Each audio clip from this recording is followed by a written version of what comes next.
Hello, good morning.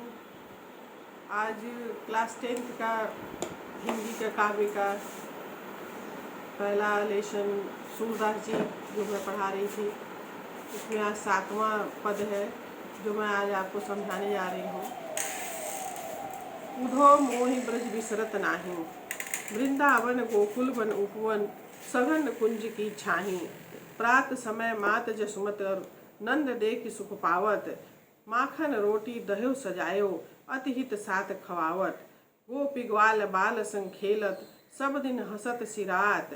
Surdas धनि धनि ब्रजवासी, जिनसो हित जदुतात।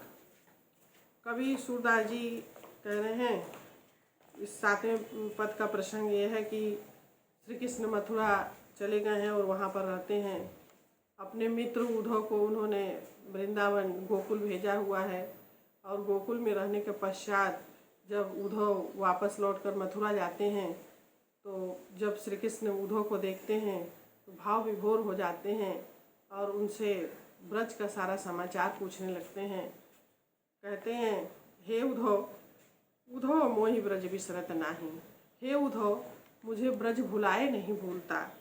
वृंदावन गोकुल वन उपवन, वृंदावन और गोकुल के जो बाग बगीचे हैं वो सघन कुंज की छाया, उस वन के उस बाग बगीचे के घने लताओं की जो छाया है, ठंडी छाया, वो मुझे भुलाए नहीं भूलती।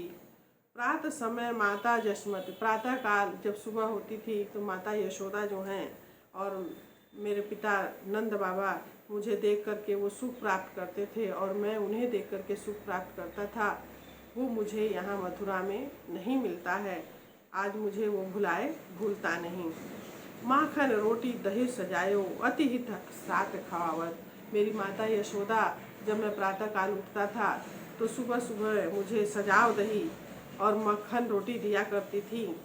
मेरे प्यारे प्रिय बच्चों, आप ये जानिए कि सभी साधारण मनुष्य के जो बच्चे होते हैं वो सभी बच्चे जो हैं वो दूध पीना पसंद करते हैं और माताएं जो हैं बच्चों को अपने दूध पिलाती हैं।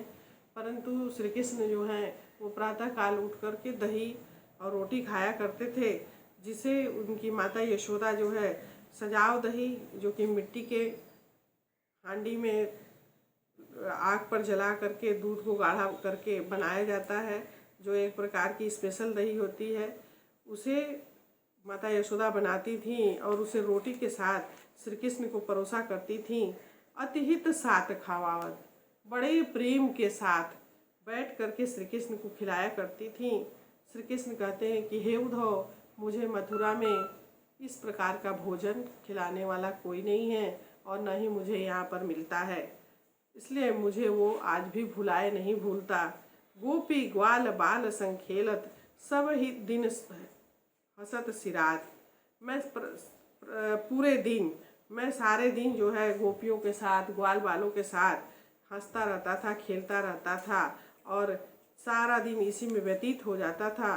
सूरदास जी कहते हैं कि धन धन ब्रजवासी जिनसो हृदय हतात। सूरदास जी कहते हैं धन्य हैं वो ब्रज के वासी जिनको ऐसा यादव वंश का पुत्र प्राप्त हुआ है। ऐसे कृष्ण जिस ब्रज में पैदा हुए हैं वो ब्रज धन्य है और ऐसे माता पिता धन्य हैं। इसमें ब्रज भाषा है और उसके साथ ही साथ श्री कृष्ण साधारण मनुष्य के भांति अपने प्रियजनों को याद कर रहे हैं और उनका व्यक्तित्व अलौकिक है। फिर वो ब्रज की स्मृतियों में डूबे हुए हैं, अपने मित्र से बार बार ब्रज को याद कर रहे हैं और कह रहे हैं श्रृंगार रस है, गुण माधुर्य है, छंद ज्ञात्मक है, अनुप्रास अलंकार है तथा पुनरुक्त प्रकाश अलंकार है। 8वां पद है, उधो मन न भये 10-20, एक हु तो सो गयो श्याम संग, को अवराधे ईस। इंद्री शिथिल भई केशो बिन, ज्यों देही बिन शीस। आशा लाग रही तन श्वासा, जीव ही कोट बरीस। तुम तो सखा श्याम सुंदर के, सकल जोग के ईस।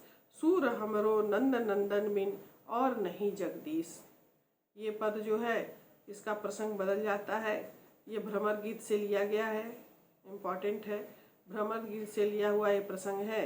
इसमें उद्धव जो है ब्रज गए हुए हैं, श्री कृष्ण ने उन्हें ब्रज भेजा हुआ है।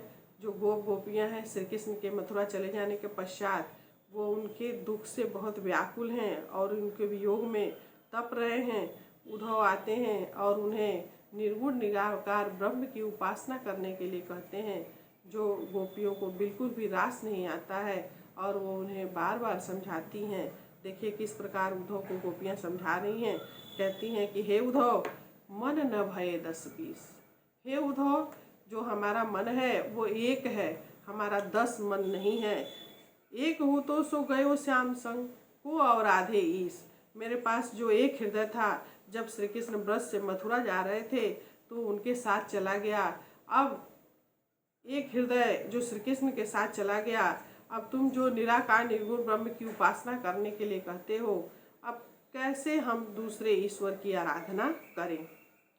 इंद्रिय शिथिल भई केशव बिन, केशव मतलब श्री कृष्ण। श्री कृष्ण के चले जाने के पश्चात हे उद्धव, हमारी जो इंद्रियां हैं शरीर की वो सभी बिल्कुल बेकार हो गई हैं, शिथिल हो गई हैं। जिस प्रकार ज्यों देही बिन शीश, जिस प्रकार किसी का शरीर जो है बिना सिर का पड़ा हुआ हो, बिना धड़ जो है बिना सिर का बेकार होता है, उसी प्रकार हमारा शरीर भी श्री कृष्ण के चले जाने के पश्चात हो गया है। आशा लाग रहत तन श्वासा, जीवहि कोट बरिस। हे उद्धव, हमारे हृदय में यही आशा लगी रहती है और तन में यानी हमारे शरीर की सांसें इसीलिए चल रही हैं कि श्री कृष्ण निश्चित ही वापस लौट कर आएंगे और इसी आशा को लेकर के हम करोड़ों वर्ष तक जीवित रहेंगे। तुम तो सखा श्याम सुंदर के सकल जोग के ईश। हम तो हे उद्धव, तुम तो श्री कृष्ण के मित्र हो और समस्त योग के जानने वाले हो।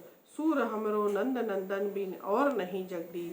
सूरदास जी कहते हैं कि हे नंद के पुत्र श्री कृष्ण के बिना हमारा कोई दूसरा नहीं है और न ही हम किसी दूसरे ईश्वर की आराधना करेंगे। इसलिए हे उद्धव, तुम जो है बार बार निर्गुण निराकार ब्रह्म की उपासना करने के लिए हमसे न कहो। यदि तुम बार बार ऐसा कहोगे तो हमारे पास 10-20 मन नहीं है जो हम उस ईश्वर की आराधना करेंगे। अर्थात हम इसीलिए श्री कृष्ण की सगुण साकार ब्रह्म की आराधना करते हैं और आप बार बार इन बात को हमसे न कहें।